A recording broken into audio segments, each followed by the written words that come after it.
Dolly friends, and welcome back to the channel. I'm Dory, and I am sharing today my Flashback Friday.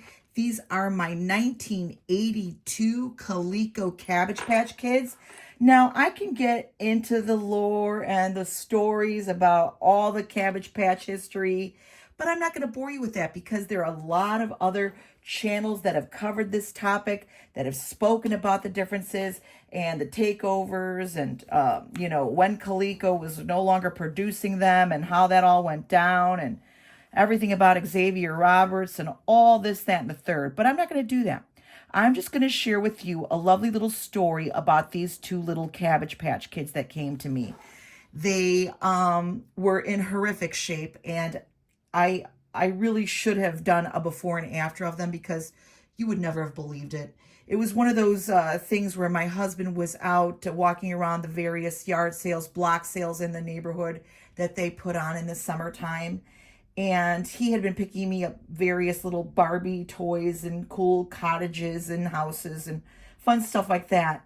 And he happened upon these Cabbage Patch Kids, and he just sent me a little shot of them. And I said, oh, yeah, that's a great price. I think they were like $3 each, something like that. And I said, that's a great price. Sure, why not?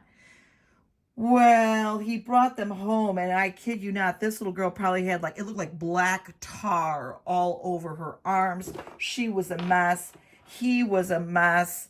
And I spotted them. I really should have done a better job about their little transitions, but she had everything. She has her little stock shoes and socks, her original little t-shirt. Now, I know that this is an earlier little outfit that they have on her, and no doubt this little 82 set probably belonged to the little girl's mother, and she just let her dress her and play with her, probably even bought her different outfits for the doll. But her tag is a Coleco tag, and it does say 1972 to 82. It's the really bland, boring tags, nothing, major, nothing really shouting, cool, Cabbage Patch. It was just really one of those crazy early tags for Cabbage Patch Kids. Anyway, I won't bore you with that. So here she is. Her hair was, like I say, just a mess. Ooh, my friends. They're toppling all over the place. They're really top heavy.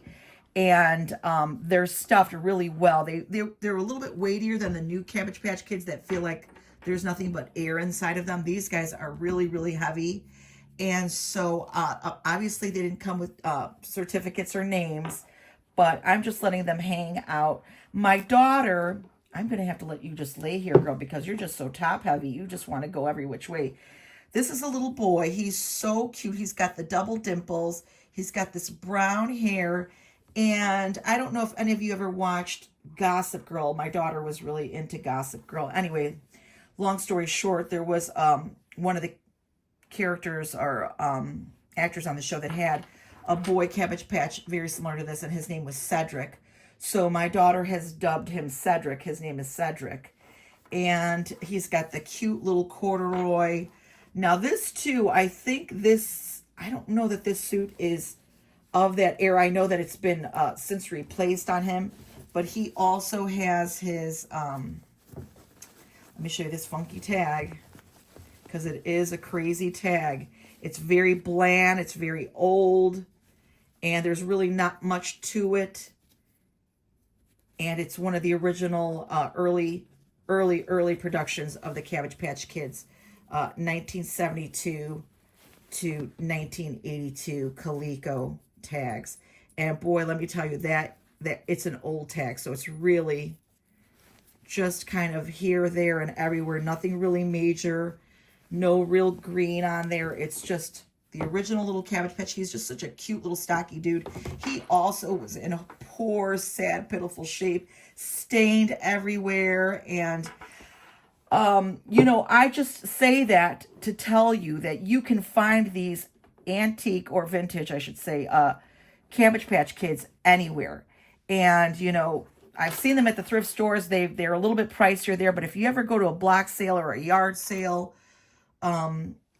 keep these guys in your mind, because they can be in really, really bad condition, and you can really turn them around and breathe new life into them.